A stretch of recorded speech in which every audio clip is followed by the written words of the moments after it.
You stayed too long, my dear. You stayed too loyal to your own erasure. You mistook tolerance for love. You built altars to people who only visited you when you were bleeding. And it's not your fault, but it is now your responsibility. Let me say this clearly. You don't owe your suffering anything. You don't have to prove how strong you are by staying in a life that drains you. You don't have to keep showing up as the version of you that everyone else finds easier to love. You don't have to make sense to people who only ever loved your performance. You don't have to shrink to fit into spaces that never made room for you to begin with.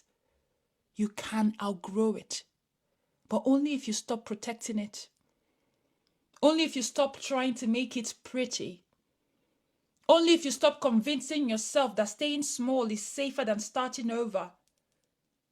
Here's what no one tells you about liberation. It will feel like loss before it feels like freedom. It will feel like grief before it feels like joy. It will feel like death before it feels like birth. Because in order to become someone who you were meant to be, you have to let go of who you were taught to be. And that version of you is layered in expectations, in silence, in fear, in habits of self-abandonment, so deep that you started to call them love. You have to leave all that behind. You have to leave that version of you behind.